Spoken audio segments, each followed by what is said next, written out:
Hi, this is Allison Samuels, and you're watching MadameNoire.com. I decided I wanted to be a writer. My mom was a second grade school teacher. I'm an only child, so she would bring me books all the time, and so I would just write stories just to fill up the time. And I just continued to write and write. And they had a magazine that most people probably don't remember called Ebony Jr.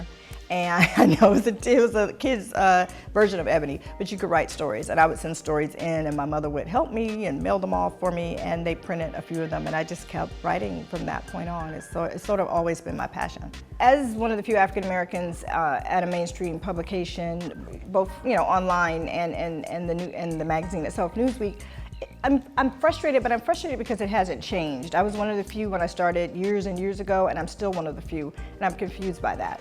I tell people during that period when Whitney died and Trayvon Martin happened, I literally lost my mind because, I was the only black person at my publication, so it was like back-to-back stories. Whenever I see black women on TV, I get afraid because I don't know what's going to happen. I think there's going to be a fight, there's going to be just all kind of foolishness that I just don't want to entertain at this point. So I don't watch it. So the recent complaint and the signatures on change.org to get shows like Basketball Wives removed, I was pleased with that because I think it's time for it to come to an end. I've been black a long time. I've never been anywhere where a bunch of black women were fighting at a restaurant. I've never seen that before. And I know if you do, you get arrested and you go to jail. So why is that all I see on TV when I see African American women? And it's just depressing to be at this point when we have a black president and a black first lady, but yet the role models are the women on these shows that aren't married, were married maybe, living dysfunctional lives.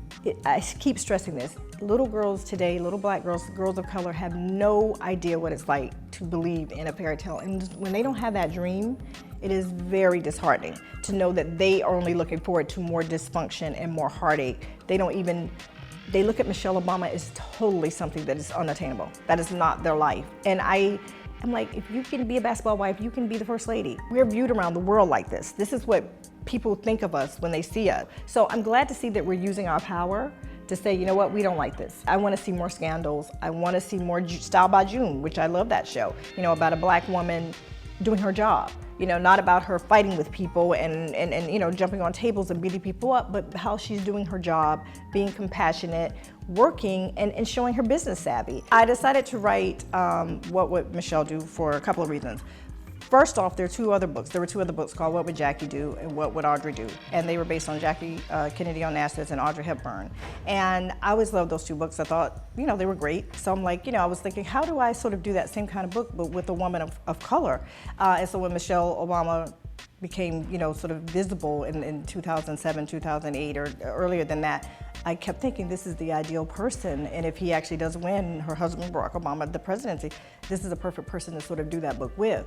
But what really encouraged me to do it were those television shows. I work with little girls at the Boys and Girls Club, and I hear them talk about wanting to be basketball wives, wanting to be football wives. This is their desire, this is what they aspire to, and you're like, well, what about being the first lady? What, don't you want to do that? And they're just baffled, like, yeah, well, I hadn't really thought about that. So I'm like, I wanted to write a book that sort of incorporated everything that Michelle Obama has done over the course of her life, while also sort of attaching that and sort of applying that to young women today, how they could sort of live a similar life. Just applying some of the principles that she's used throughout, and she still uses today.